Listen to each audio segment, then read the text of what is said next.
안녕하십니까. 동산동 Q&A 공부방 동환입니다. 이제 그 면접 연습은 개인 신상 같은 게 많이 드러나서 이제 공개를 안 합니다. 그래서 따로 비공개 파일로 모으는데, 어쨌든 지금은 면접에 대해서 쭈루룩 여러 가지에 대해서 간단하게 어떤 문제들이 나오는지 실전 연습하는 광경 한번 보여드리려고 공개하는 겁니다. 그 문제는 어딨지? 문제도 줘야지.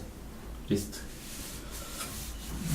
그래서 지금 어쨌든 학생은 답변하고, 학생이 저한테 면접관처럼 질문을 하면 학생 답변과 제가 하는 답변을 이렇게 번갈아 가면서 이게 다 문제이긴 한데 공통만 하면 되나요? 공통하고 교대 면접. 공통하고 교대 쪽으로 문제를 하는 거지. 일반 면접이라고 생각해도 상관없지. 자, 1번 할까요? 네. 지금부터 이제 말투는 이제 면접에서 사용하는 말투를 사용하고 그렇게 하도록 하겠습니다. 자, 1번 첫 번째. 네, 수험장에 들어왔다고 치고, 자, 뭐 자네 오늘 뭐 타고 왔나? 네, 저는 오늘 택시 타고 왔습니다. 택시 타고 오는데 춥지는 않았나? 네, 날씨가 요새 점점 풀리는 것 같아서 그래도 다행입니다. 그래. 근데 어쨌든 들어오면서 이렇게 학교 풍경을 보면서 느낀 건 뭐 없나? 우선 오는 길에 대학생들이 책을 들고 다니는 모습을 봤는데, 우리 서울대학교의 학구열이 그대로 반영되는 풍경이라는 생각을 한 적이 있습니다. 그렇구만.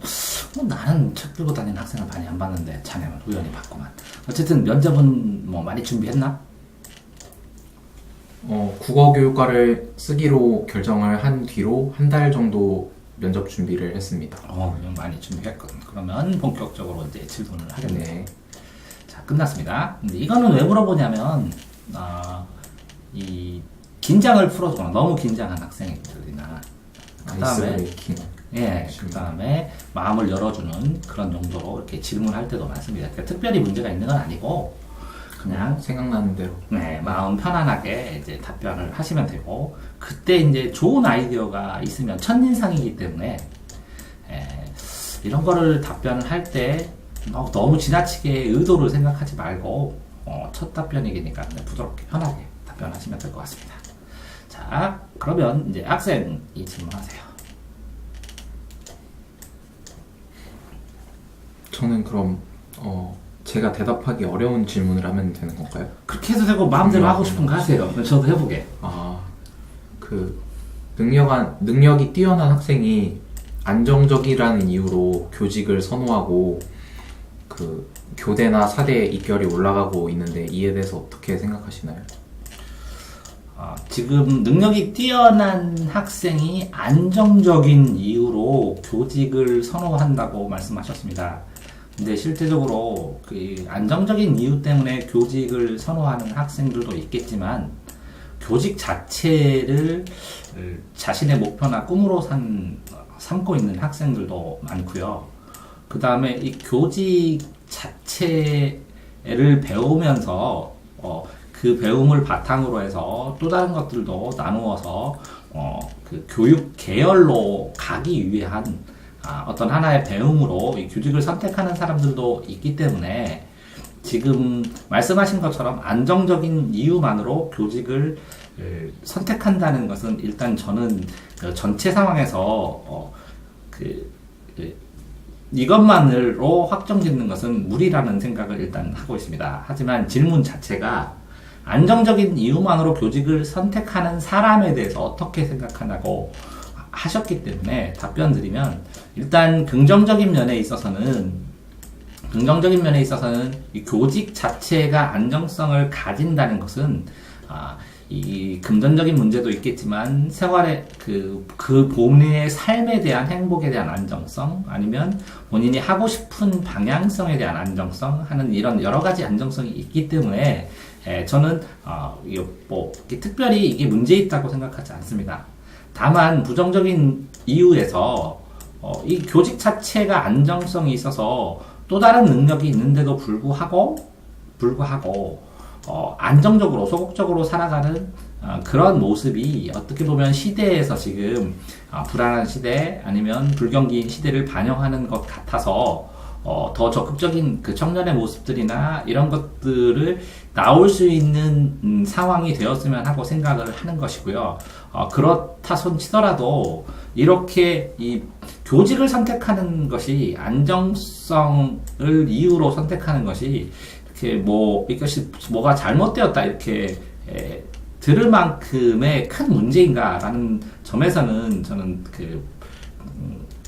점에서는 부정적으로 생각하기 때문에 그러니까 이제 그 교직의 안정성만으로 교직을 선택하는 것을 누군가가 비판적으로 바라볼 만큼의 커다란 문제는 아니라고 생각을 하고 있습니다. 그러니까 개인의 문제가 아니라 어쩌면 사회의 문제가 아닌가 이렇게 생각을 하고 사회 제도가 아니면 사회가 어떤 식으로 변화를 하면 이런 교직이 아닌 또 다른 직업이나 이런 거에 대해서 안정성을 가지고 해나갈지는 다음에 이제 대학에 들어가서 저도 나름대로 공부하고 싶은 테마입니다.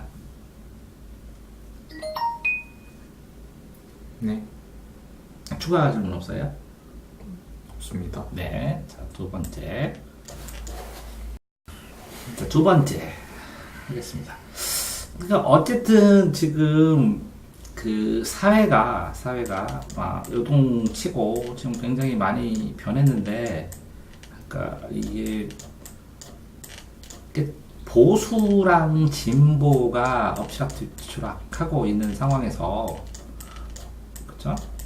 보수하고 진보가 엎치락뒤치락하는 상황에서, 그러니까 교육에 있어서도 이렇게 보수적인, 진보적인 이런 성향의 교육이 있을 것 같은데, 학생은 나중에 이제 대학에 들어가서 공부를 하게 되면 교육학계에서 본인은 보수적인 측면으로 갈 것 같은가, 진보적인 측면으로 갈 것 같은가, 이유는 뭐라고 생각하나, 본인이 스스로 생각하나.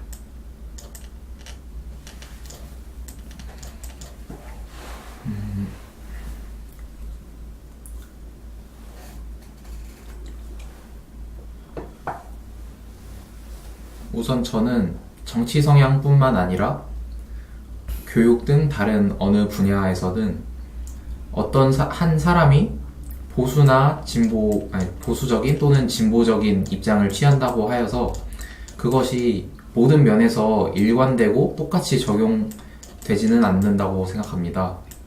왜냐하면 본인이 어떤 환경에 처해 있고 어떤 분야의 일을 하고 다루냐에 따라서 언제든 보수적인 입장을 취할 수도 있고 진보적인 입장을 취할 수도 있기 때문입니다. 제가 훗날 교사로서 일을 하게 된다면 먼저 아이들을 대하고 다루는 데 있어서는 보수적인 입장을 취할 것입니다. 왜냐하면 현대사회로 오면서 교육의 많은 부분이 발전했고 진보했지만 아이들의 전인교육이나 인성교육 같은 기본적인 부분에 있어서는 크게 달라지지 않고 그 근본 원리가 같다고 생각하기 때문입니다. 그러나 아이들을 다루는 것이 아닌 훗날의 교육 정책에 대한 연구를 하게 된다면 진보적인 태도를 취하며 언제든 새로운 것을 탐색하고 배울 준비가 되어 있는 그러한 진보적인 성향을 가질 것 같습니다. 그러네. 그 두 개를, 그러면, 이제, 더 추가로 하면, 그 자네가 어쨌든 보수와 진보에서 상황에 따라 이렇게 다르게 한다는 건 나도 인정하는데, 네. 자네가 그러면 이제 성향상으로 몇 대 몇인지 모르겠지만, 몇 대 몇에서 보수와 진보가 몇 대 몇이라고 생각하고, 왜 그렇게 생각하나? 전체적인, 이거를 통합해서 전체 상황을 보았을 때, 본인이.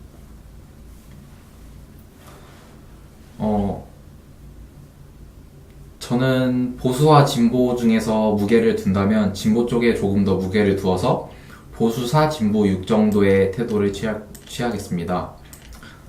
왜냐하면 새로운 것을 받아들이고 항상 배울 준비가 되어 있고 발전할 준비가 되어 있다는 점을 저는 높이 스스로 평가하고, 그럼에도 불구하고 기본적인 것들, 가령 아이들과의 소통이나 아니면 그 인성교육에 있어서는 보수적인 기본을 지킬 것이기 때문에 진보적인 태도를 기본적으로 취하지만 기본을 잃지 않는 그러한 태도를 취할 것입니다. 됐습니다. 자, 2번 하세요.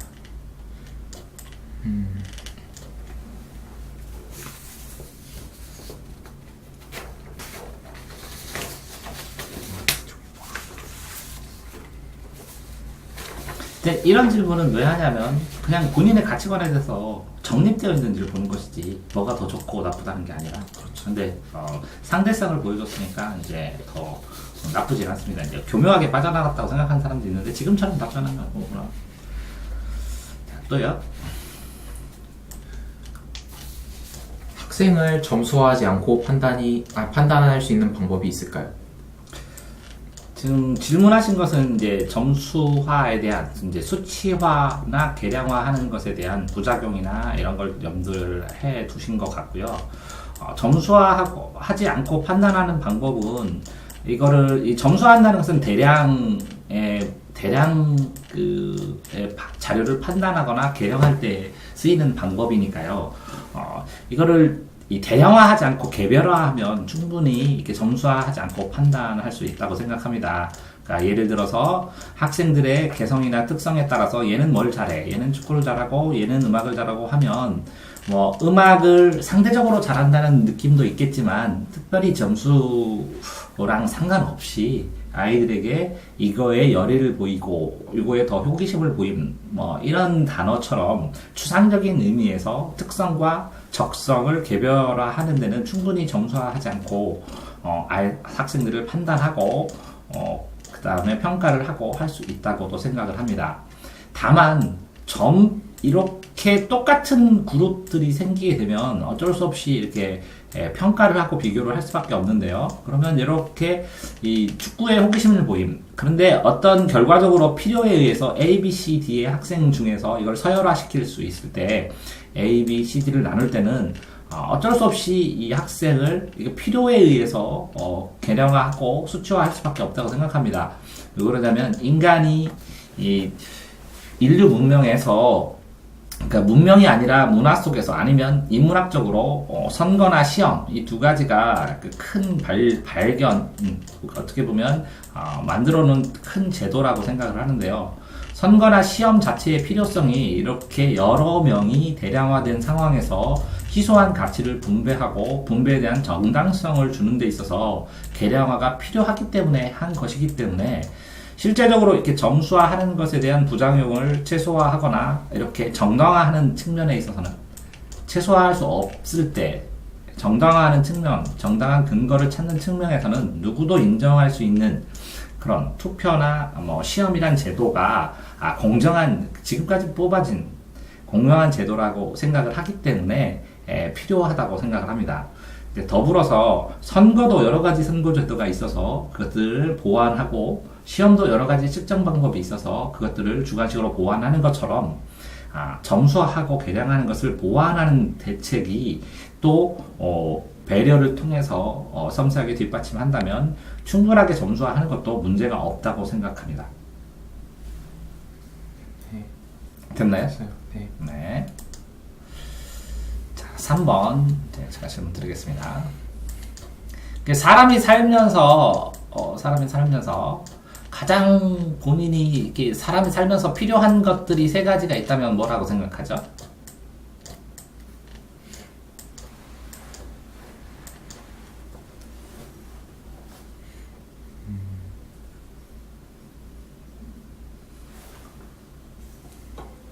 네, 사람이 살면서 갖춰야 할 중요한 덕목 세 가지를 말씀드리면 첫 번째는 정직이고 두 번째는 신뢰이고 세 번째는 배려입니다. 먼저 설명을 드리자면 사람이 사는 데 있어서 혼자 사는 사람은 있을 수 없습니다. 언제나 다른 사람과의 관계에서 자기 자신 또는 타인을 발견하게 되는데 이 과정에서 내가 갖춰야 할 가장 중요한 덕목은 정직이고 그 타인의 정직을 바라보는 관계에서는 신뢰가 필요하고 그리고 서로 정직이나 신뢰를 잃게 되었을 때 그것을 보완 대책으로 배려가 필요하다고 생각합니다. 듣나요? 네. 자, 그러면 요 세 가지를 교사가 필요한 덕목과 연결해서 한번 설명해 볼래요?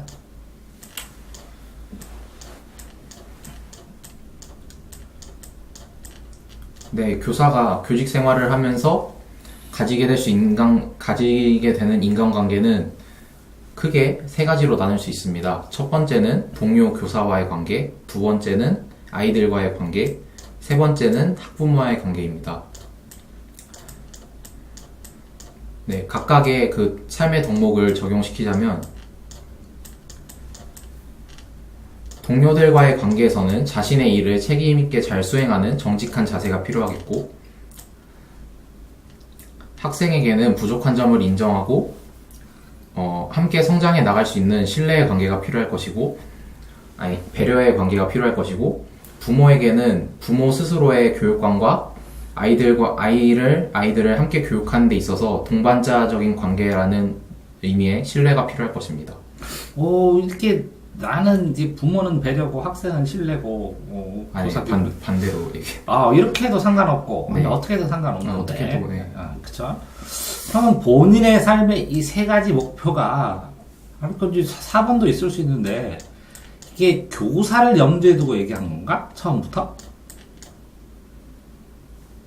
아니요, 우선 삶에 대해 생각을 해보았을 때 인간관계에서 이 삶이 만들어진다는 생각을 먼저 하였고, 그 관계 속에서 내가 갖춰야 할 덕목, 상대를 대하는데 갖춰야 할 덕목, 그리고 그것을 보완할 수 있는 큰 덕목, 이렇게 세 가지로 나눠 생각했습니다. 그러면 지금 이제 이 본관이 이렇게 이 박사중관이 뭐라고 하냐 스스로를 본 교수가 얘기했던 이 교사와의 연결관계는 지금 바로 그 창의력을 발휘해서 연결한 건가?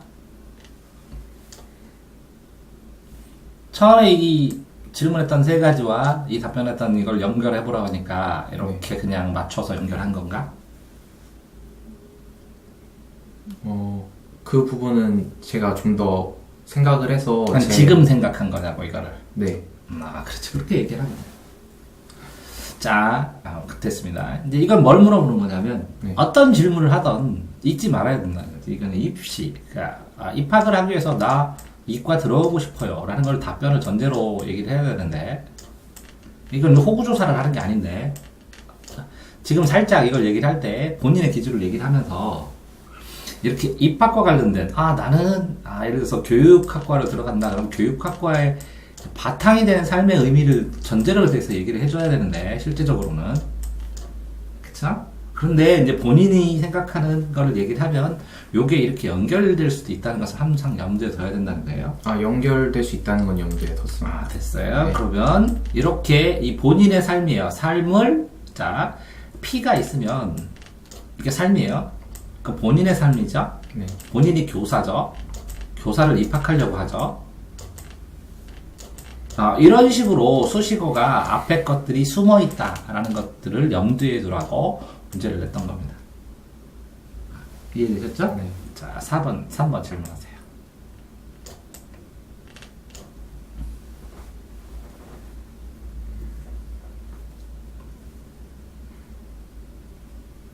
영어 공용어에 대한 자신의 입장을 말해보세요. 영어 공용어를 쓰는 것에 저는 실제적으로 일부 부분적인 지역에서의 영어 공용어는 찬성을 합니다. 자, 왜 그러냐면 국제화 시대에서 영어를 사용하는데 제주도 같은 경우에도 이제 국제학교가 생겼는데요.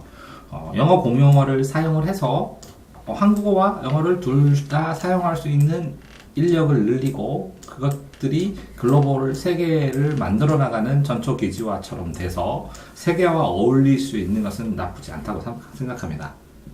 반면 이렇게 부분적인 지역이 아닌 전반적인 지역에서 실시하는 영어 공용어는 어떻게 보면 낭비가 되지 않을까? 아니면 어떻게 보면 특별히 이런 걸 할 이유가 있는가? 예를 들어서 어떤 A국 같은 경우에는 하도 여러 가지 나라의 말이 섞이고 지역 방언이 섞이기 때문에 이렇게 그 나라의 대부분이 사용하는 공용어 외에 영어 공용어가 하나가 더 있을 때 이 사람들, 이게 많이 달라진 부족들이나 이런 사람들이 이 같이 통합할 수 있는 계기나 상황을 제2의 그 선택안으로 마련해 둔 것 같은 그런 효과를 볼 수도 있겠지만, 특별히 지금 영어 공용어를 우리나라에서 사용을 해야 될 필요성에 대해서 그러니까 근거가 명확하다고 생각되지는 않습니다. 그래서 지금 현재와 같은 부분적인 지역에서의 공용어는 활성화돼도 된다고 생각하고 이 지역을 조금 더 늘려도 지금 영어 공부를 많이 하고 있는 지금 입시생들이나 대학생들이나 이런 상황에 있어서 더 활용할 수 있는 여지가 커지기 때문에 어떻게 보면 일자리도 창출되고 나쁘지 않은 그 선택이라고 생각합니다. 그런데 공용화라는 말 자체는 전반적인 시행을 전제로 하는 말이 아닌가요?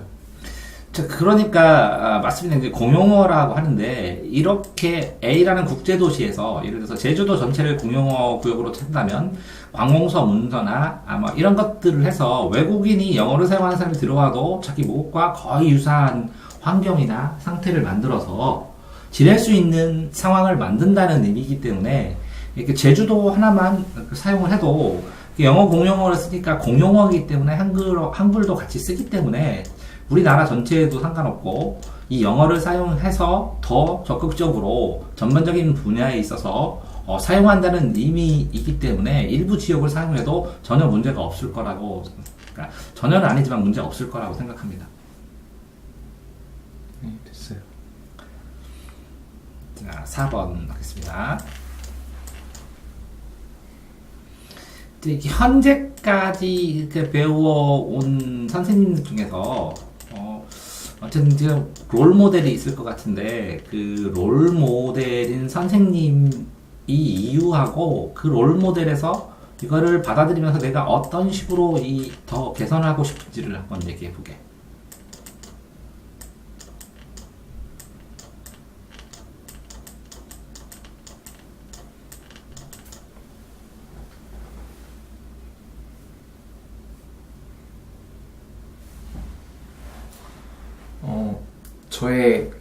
제가 훗날 교사가 되었을 때 롤 모델로 삼고 싶은 선생님은 저희 고등학교 2학년 때 담임 선생님이자 국어 선생님이십니다.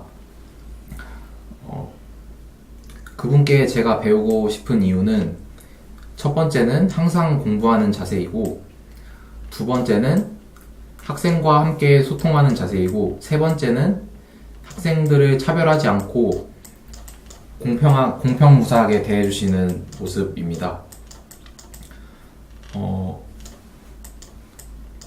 개선하고 싶은 점은,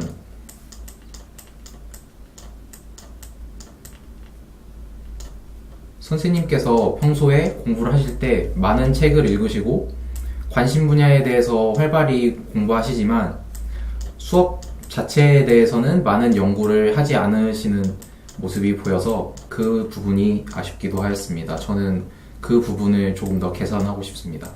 그럼 수업을 충분히 공부하시면 잘했을 것 같은데, 어떤 부분을 더 연구해야 된다고 생각하나, 본인은? 아무래도 수업 시간에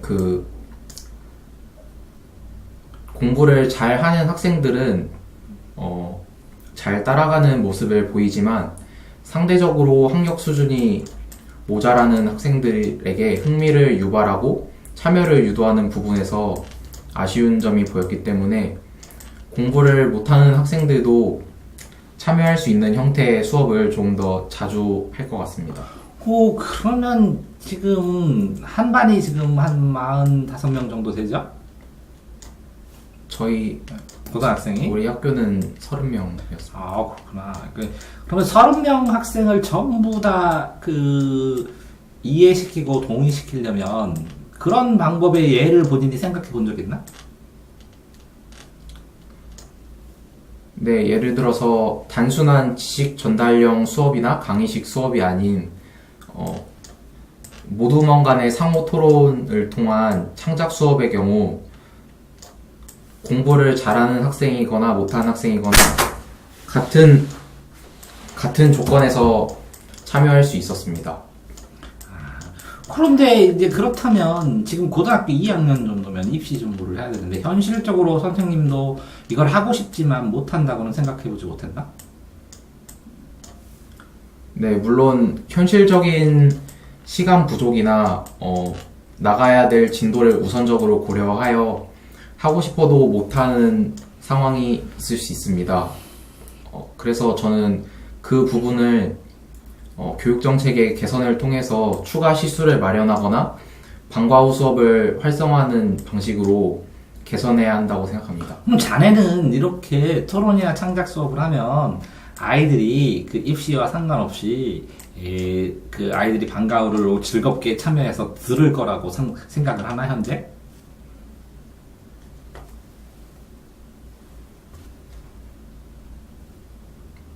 질문의 의도를 잘 모르겠어요. 그러니까 방과 후 수업을 추가 시수를 한다는 것은 교육 정책의 문제니까 빼더라도 방과 후 수업은 고등학교에서 충분히 할 수 있으니까 방과 후에 설강을 했다고 쳐 토론하고 창작을 그러면 많은 아이들이 여기에 참가할 거라고 예상한다고. 입시와 상관없는데. 저 또한 방과 후 국어 수업을 활발하게 참여해서 들은 적이 있고 그 수업을 들을 때 보면 꼭 공부를 잘하는 학생이 아니더라도 국어를 좋아하는 학생이라면 누구나 와서 활발하게 참여하는 모습을 볼 수 있었습니다. 그러면 이 방과 후 참여 국어를 누가 진행하는 건가? 이 국어 선생님이 진행한 건 아닌가? 다른 선생님들, 다른 선생님들이 진행했나? 네. 아, 그래서 이것까지 이 선생님이 해야 된다는 거였나? 지금 주장은? 자, 됐습니다. 자, 왜 이렇게 집요하게 물어봤냐면, 근데 롤모델인데 개선할 점을 얘기하는 것 자체가 어렵지 않나요? 이걸 잘하시는데 이걸 더 잘하고 싶다 이렇게 얘기하면 됩니다. 근데 그건 개선할 점이 아니잖아요. 개선할 수 있습니다. 조금이라도 95점짜리인데 개선하면 96점 됩니다. 근데 그걸 얘기한 건데. 네, 맞습니다. 그런데 지금 말할 때 뉘앙스는 네. 이 선생님이 이걸 수업을 못하고 못합니다. 이렇게 들렸기 때문에 집요하게 지금 따지는 겁니다. 그러니까 내가 말하고 싶은 거는 말할 때 어떤 부분을 얘기를 해서 그게 약점이 돼서 계속 몰리면 그 부분은 이렇게 교정하겠습니다. 그러니까 아니면 그 부분은 제가 이런 의미입니다. 이렇게 방어를 한 다음에 그 다음에 나가시면 된다. 그 다음에 여기에서 계산할 점을 부정적으로 봤다고 했는데 그렇게 안 봐도 되거든요. 100점인데 200점으로 만드는 거거든요. 이걸 잘 하시는데 이렇게 하면 더 재밌었을 것 같은 면에서 한두 가지 아이디어만 돼도 되거든요. 근데 본인이 단정한 겁니다. 개선할 거는 부정적이다 이렇게. 됐나요? 예. 하셨어도 됐습니다. 자, 4번 질문하세요. 어렵네요, 정말. 말싸움입니다. 이렇게. 근데 의도 파악은 그렇다는 거죠. 4번 질문하세요.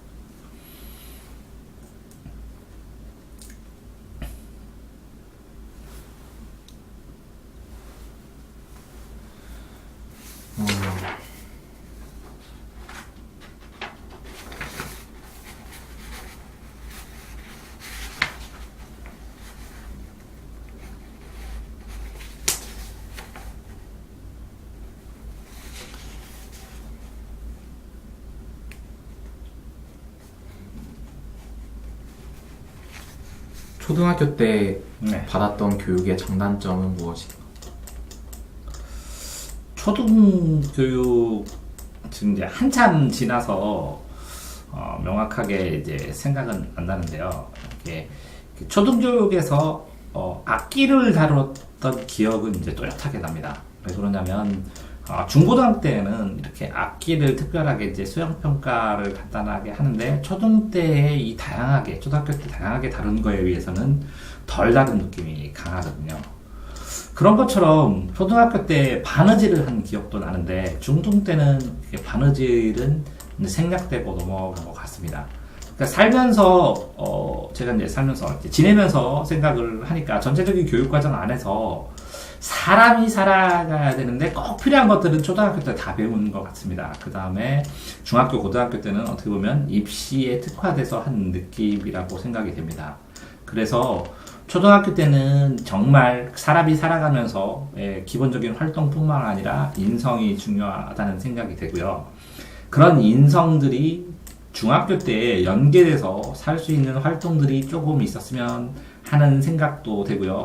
마침 이제 자유학기자가 되면서 이것들을 이 초등학교 때 배웠던 여러 가지 활동들을 더 구체적으로 심화 있게 해보고 그런 다음에 충분히 어느 정도 충분히는 아니겠지만 어느 정도 생각하고 자유학기제에서 생각한 자기들의 활동이나 경험을 바탕으로 입시나 진로를 결정하는 것이기 때문에 이런 자유학기제가 정말 의미 있으려면 자유학기제로 끝나는 것이 아니라 이 초중 때 배웠던 그 활동이나 생각들이 종합되고 그 다음에 반영되면서 깊이 있게 생각할 수 있는 기회를 연결하는 기회를 가졌으면 하는 생각이 제 개인적인 생각입니다. 됐어요. 네.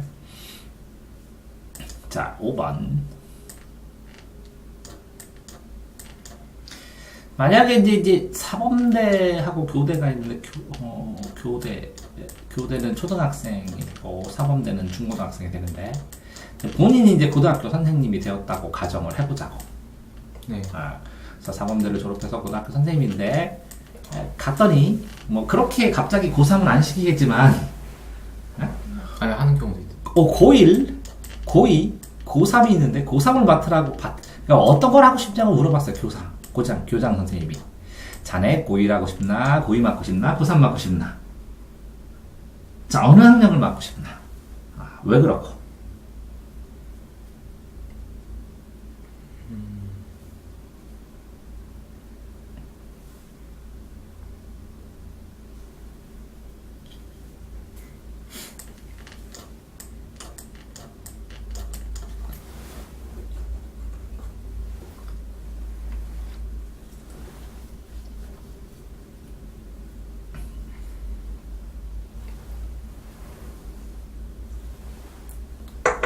선택의 여지가 있다면 저는 고등학교 2학년생을 맡고 싶습니다. 물론 제가 스스로 경험하거나 본 것밖에 없어서 경험이 부족하긴 하겠지만 제가 경험한 바로는 고등학교 1학년 때는 아직 중학교를 벗어난 지 얼마 되지 않았기 때문에 고등학교에 적응하는 데만 해도 아이들이 많이 힘들어하는 것을 볼 수 있었고 3학년 때는 입시 위주의 교육에 의해서 자신의 대학을 탐색하느라 바쁘기 때문에 고등학교 2학년 때 온전히 고등학교 과정의 교육과 공부를 가장 충실히 할 수 있는 학년이라고 생각하여서 고등학교 2학년을 가르치고 싶습니다. 그러면 이제 고1은 입시 적응을 보조하시는 노하우가 있어야 되고 3학년은 입시 노하우가 있어야 되는데 고2는 적응 안 되래 적응도 시켜야 되고 입시도 시키다 보면 둘 다 할 수 있다는 자신감인가 아니면 요거 입시도 전문가가 아니고 적응 보조 노하우도 어느 정도 모자라니까 적당하게 고1을 한다는 생각인가? 저는 처음 고등학교 교사가 된 상황을 가정하는 것이기 때문에 그때는 경험이 다른 선생님에 비해 부족할 것이므로 고1을 맡는 게 적당하다고 생각합니다. 네, 알겠습니다. 여기까지.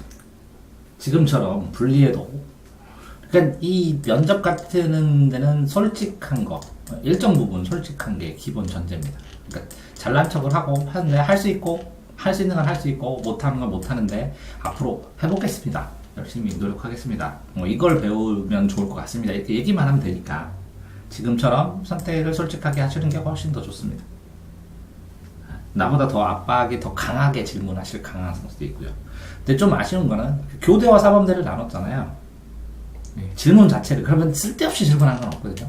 간단하게 교대에서는 이럴 건데 사범대를 제가 진학한 이유는 이거기 때문에 그거랑 연결해서 고1을 이렇게 하고 싶습니다.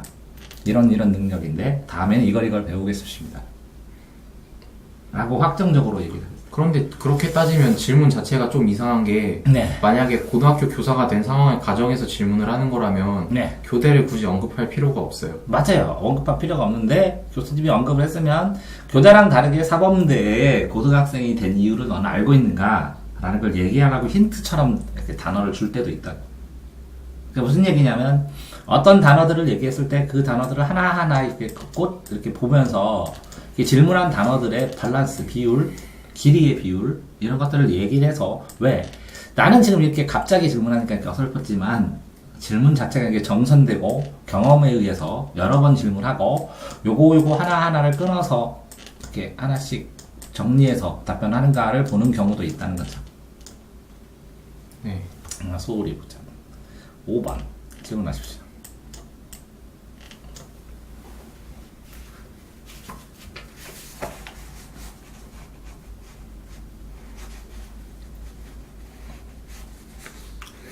지금 학생이 생각하기에 교사가 되었을 때 가장 큰 어려움은 무엇일 거라고 생각합니다.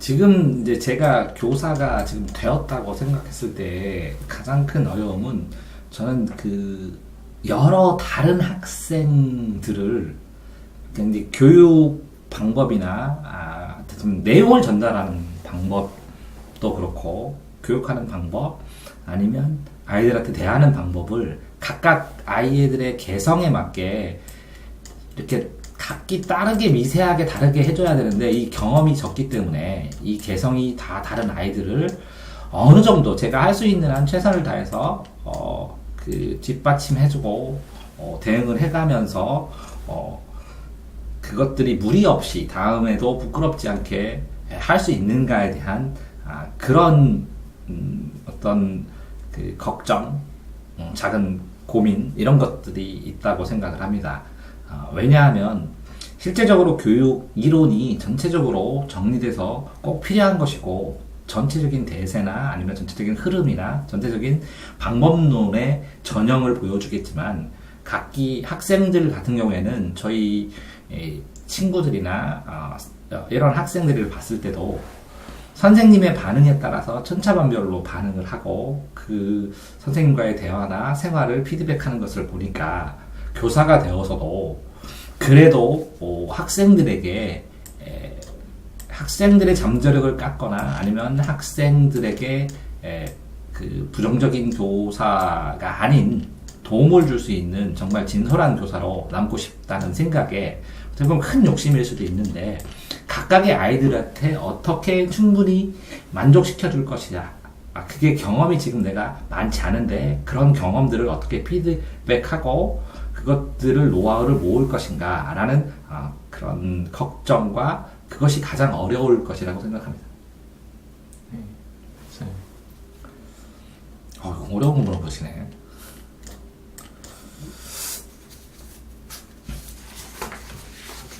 이제 그 학생들이 이제 핸드폰 같은 경우에 뭐 통계적으로는 핸드폰이 뭐 평균을 5점 깎는다고 하기도 하는데 어쨌든 세상이 핸드폰 문제도 있고 게임 문제도 있고 게임 중독 문제도 있고 디지털 문제도 있고 그리고 SNS도 어떻게 보면 중독된 학생들도 있고 그러는데 그렇게 이제 공부 외적인 것에 대한 중독 이거에 대한 그 견해나 이렇게 핸드폰 문제에 관해서는 이제 명확하게 이거를 거둘 것인가 아니면 자율적으로 줄 것인가 어떻게 생각하는지. 우선 학교 생활에 있어서 핸드폰이나 게임 같은 것을 제한하는 것은 교칙에 따라 하면 되는 것이라고 생각하고 만약 학생이 중독 상태에 있다면 그 원인은 그 핸드폰, 게임, SNS가 그 학생에게 중독성을 가지는 것에 있을 수도 있지만 저는 그것보다 더 큰 원인은 그 학생이 핸드폰, 게임 등에 중독될 수 있는 환경에 놓여 있는 것이 가장 큰 원인이라고 생각합니다. 예를 들어 어떤 학생이 밤새 게임을 하는 게임 중독 상태에 있다면 밤새 게임을 하지 않고서는 잠이 들 수 없는 뭐 수면 부족 환경에 있을 수도 있고, 아니면 학교 생활에서 충분한 만족과 즐거움을 누리지 못하기 때문에 그것을 SNS 등에서, 아니 핸드폰이나 게임을 통해서 해소하는 것일 수도 있습니다. 따라서 어떤 학생이 중독 상태에 있을 경우 그 학생이 처한 어떤 환경이 그 학생을 중독으로 이끄는지 그것을 면밀히 파악한 후 학생과 상담을 통해서, 그리고 학부모와의 또한 연계를 통해 그 환경을 개선해 나가는 것이 중독 해결의 첫 걸음이라고 생각합니다. 좋습니다. 좋습니다. 그 말하는 속도가 모르겠네. 학교에서 그 선생님들하고 또 연습할 때 네. 조금 이제 체크해달라 그러고, 네. 내가 나는 좀 빠른 템포라 말이, 나는 안 빨라 보이는데 빠르다고 할 수도 있고 그렇습니다. 네, 좀 더 느리게 해도 괜찮은 거예요. 아니요, 느릴 때와 빠를 때가 달라야 됩니다. 어떨 때는 느리게, 어떨 때는 빠르게. 그러니까 강조할 때는 차라리 천천히 이렇게 얘기하는 거고, 그다음에 설명할 때는 좀 빠르게 하는 거고, 그다음에 이제 상대방을 바라보면서, 나 혼자 끝내는 게 아니거든요. 면접은 상대방을 바라보면서 그렇게 하시면 될 것 같습니다. 질문하세요. 됐습니다. 실제로 대화하면 좀 더 잘 되더라고요. 네. 네. 7개씩 하면 되겠네. 네.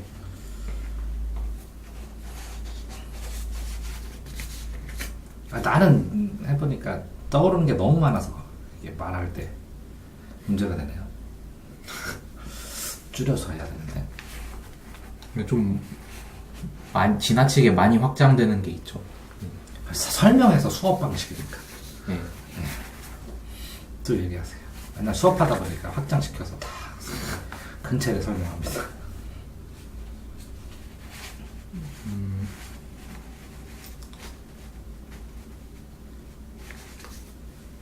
어떤 학생에게, 매일 지각하는 학생에게 화장실 청소를 벌로 시켰는데 그것을 벌로 받아들이지 않고 계속해서 지각하는 학생을 어떻게 지도할 것인지 이야기해보세요. 지각하는 학생에게 화장실을 청소를 시키는 것들을 교칙으로 정해진 것이 아니라면, 아니면 학급 벌칙으로 정해진 것이 아니라면, 지각하는 학생에게 화장실 청소하는 것은 특별히 의미가 없다고 생각을 합니다.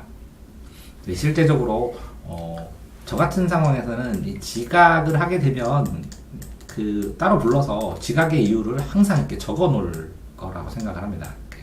그래서 지각의 이유를 적어 놓고 그 이유를 해소할 수 없는지를 보는 것이고, 근데 이 지각의 이유가 아팠거나 부득이하게 한두 번 지각한 학생에게 너 지각했으니까 화장실 청소해라 라는 것은 이 지각의 이유 자체를 인정하지 않는 것으로 되는 것인데요. 실제적으로 그럼에도 불구하고 지각의 이유를 이렇게 하고 이유를 해소하려고 했는데도 불구하고 학생이 지각을 하고 화장실을 청소를 시켰는데도, 실제로 청소를 했는데 지각을 한다면 실제적으로 이 이유가 개선된 것도 아니고 화장실 청소도 벌칙으로서의 효용성이 없기 때문에 또 다른 이 이유에 대한 해소하는 방법을 찾는 것이 중요하지, 이 화장실 청소가 중요한 것은 아니라고 생각합니다. 왜 그러냐면 화장실 청소는 그거를 개선하는 방편의 일종이니까 다양한 지각을 해소하는 방법, 지각한 학생에게 그 학생이 필요한 공식을 30번 써오라거나 이렇게 해서 추가로 공부를 시키거나 하는 방법도 있고 다양한 방법이 있을 거라고 생각을 합니다. 듣나요? 그 다음에 7번 7번까지만 하죠. 오늘은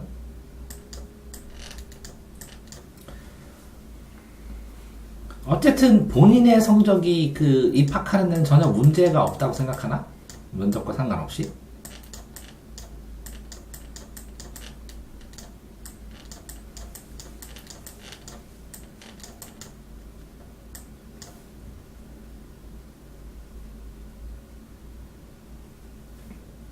성적이라 하면 지금이 정시 면접이니까 수능 성적을 이야기하시는 건가요?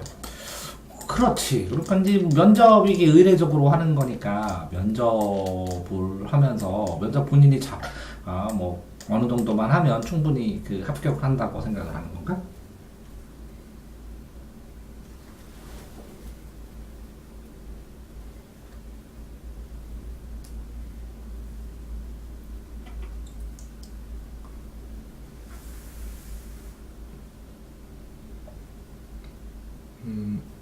우선 저는 충분히 합격할 자신이 있기 때문에 지원을 한 것이고 제 성적이 좋건 그 합격권보다 높건 낮건 간에 이 면접에 최선을 다해 임하고 있다는 것이 중요하다고 생각합니다. 왜 그래야 된다고 생각하나? 성적 입학과 뭐 입학하는 거랑 병 상관이 없는데. 왜냐하면 제가 합격을 하건 안 하건 상관없이 훗날 교사의 길을 걸어갈 때 이 면접을 준비하고 그 면접을 실제로 수행하는 일련의 과정이 제가 스스로 가치관을 정립하고 실제로 교사 생활을 할 때 어려운 일이 발생했을 때 저에게 큰 힘이 되어줄 것이기 때문입니다. 그러니까 면접 자체가 교사 생활의 예비라는 거지? 학생 생각에. 네, 제가 앞으로 걸어갈 교사의 길이 저는 지금 아니면 지금 서울대 국어교육과를 지망하는 그 순간부터 시작되었다고 생각하고 저는 지금 저에게 주어진 일에 최선을 다할 뿐이라고 생각합니다. 그러면 학생은 지망 전에는 교사의 길을 전혀 생각을 안 했었나? 전혀 생각을 안 한 것은 아니지만 다양한 가능성을 열어두고 있었고 그것을 확실히 결정하게 된 것은 지금이라고 생각합니다. 왜 그러면 지금 다양한 가능성을 열었다가 지금에서야 결정을 하게 됐나? 성적에 맞춰서?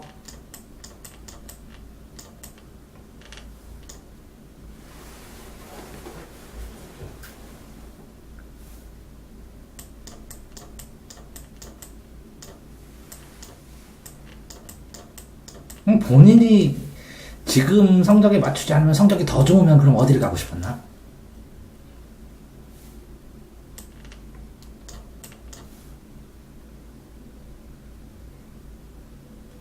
전 이렇게 물어볼 거라고 생각하지 않는데요. 항목입니까? 네, 알겠습니다. 아니 근데 이거 말이 안 되지 않나요? 이렇게 치고 오는 경우도 있어. 그러니까 심지어는 이렇게까지 물어봅니다. 자네 성적으로 안 될 게 뻔한데 뭐하러 면접 왔나? 이렇게. 아니 이거는 근데 면접관이 자질이 부족한 건데 이렇게 물어보는 경우. 왜요? 네? 왜요? 아니 그러니까 본인이 아니 이거는 애초에 그 면접의 기본을 무시하는 행동이잖아요. 이례적인 면접이라고 직접 얘기를 하셨고요. 그렇게 생각을 하십니까? 그러니까 본인이 이과를 정말 오고 싶어서 왔는지 확인할 의무는 있습니다. 면접관. 본인이 대답하기 지금 곤란할 뿐이에요. 근데 곤란하지 않습니다. 충분히 예를 들어서 A과를 생각을 했었는데 근데 그게 지금 현재 상황에서 요거를 하는데 이런 부분 요 안에 요것도 있고 요것도 있는데 예를 들어서 교육 심리학 쪽으로 심리인데 아이들의 심리 이런 것들을 교육을 통해서 살펴보고 공부하고 연구하고 하고 싶어서 들어왔다고 생각해도 상관없거든요. 그리고 그 얘기를 하려면 할 수는 있을 테지만 자 그러니까 질문할 때요. 네. 예를 들어서 그런 경우 있어요. 어떤 학생이 그 얘기를 하다가 보니까 노래를 잘한다고 해서 노래해보게 그래서 노래했거든요. 그 학생 떨어졌어요. 면접관이 노래시키면 안 되죠. 떨어질 애한테. 그건 본인이 얘기하는 걸 바탕으로 하는 거니까. 그렇죠. 근데 떨어질 게 거의 확실하는데 노래도 시키고 뭐 하고 면접관도 사람이라. 그리고 이렇게 하다가 이렇게 붙을 건 확실한데 예? 그러니까 뭐더라 애를 놀려준다는 의미는 아니고 뭐더라 애 이렇게 한 개나 끝까지 좀 호기심도 있고 괜찮은데 나중에 저놈 내 제자로 한번 끌을까? 라고 해서 사람을 이렇게 확인해 보는 경우도 있고 여러 가지 이유도 있습니다. 상황이 발생할 가능성도 있다는 거. 안 되겠죠. 분명히 안 나오겠죠. 근데 아니 저는 진짜 이게 가능성이 1%도 없다고 생각하는데 이런 게 나올. 전혀 상상이 안 될 만한 그 면접 문제나 예상 문제가 의대부터 어디든 정시에는 드문데 아니 물론 돌발 질문이 있을 수도 있죠. 근데 이거는 네. 이게 뭐가 문제예요? 일단 본인이 면접관 복반이면서 면접의 가치를 무시했죠. 뭐 어떤 노트? 어차피 지금 네가 면접을 어떻게 하든 넌 수능 성적 따라 갈 텐데 뭐하러 면접을 보냐 그런 식으로 얘기를 했잖아요. 그러니까 면접의 가치를 얘기를 하라고. 학생이 알고 있는지. 그거는 그렇게 생각할 수도 있다는 거지, 학생이. 내가 아니라. 너는 그렇게 생각하지? 그런데 면접 왜 볼까? 이렇게 물어본 거지. 근데 본인이 답변은 잘했죠, 처음에. 교사의 기회의 가치를 생각하고, 그 다음에 입학을 하게 되면 어떤 학생이 배우게 되나 확인할 필요성도 있고, 그죠? 여러 가지 가치가 있죠, 면접의 가치가. 그 다음에 마음의 자세를 붙이고 입학한 다음에 공부를 할 수 있는 시작의 스탬프를 좀 빨리 당겨줄 수도 있고, 본인이 진짜 이 대학을 오고 싶은지를 확인해보는 그런 시간이 될 수도 있고, 여러 가지 면접의 가치가 있거든요. 그래서 잘 얘기를 했는데, 예? 본인이, 근데 잘 얘기를 했는데 계속 들어오잖아요. 원래 이렇게 계속해서 본인이, 모르겠습니다 할 때까지 한 번쯤은 들어온다고요, 사람들이.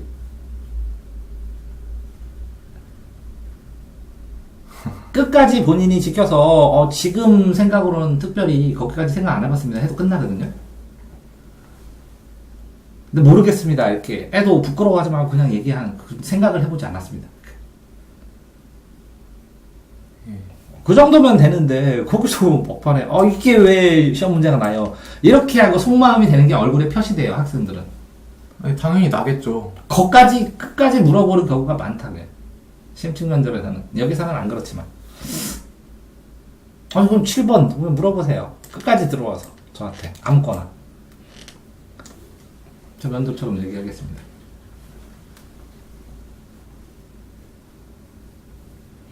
이게 면접자는 질문할 자리가 있고 답변자는 답변할 자리가 있어요. 이거는 잘 생각을 안 해봤습니다. 하면 충분히 반응이 되는 거예요. 얘기하고 싶지 않은 거 안 해도 돼요. 그 얘기를 해주는 거예요. 면접일 뿐이라고. 근데 본인이 자꾸 질문을 하니까 나는 합격해야 되니까 계속 답변해줘야 되는데 그것까지 물어보냐 이렇게 생각할 필요는 없다는 거죠.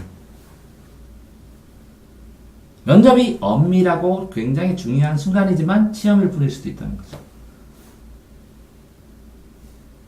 그리고 그 시험 답변이 제 기억을 그걸 생각을 안 해봤습니다 한다고 빵점이 아니라는 거죠.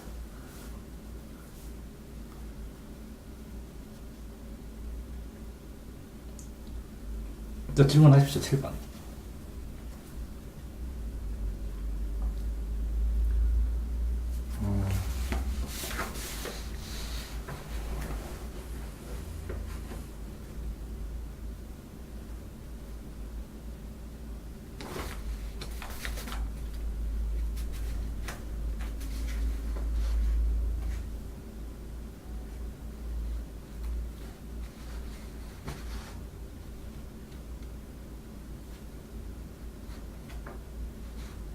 평소에 공부한 거 물어보셔도 돼요. 그래서 이렇게 끝까지 한번 파보세요. 필요 없어요. 전 면접관 할 게 아니라서. 네.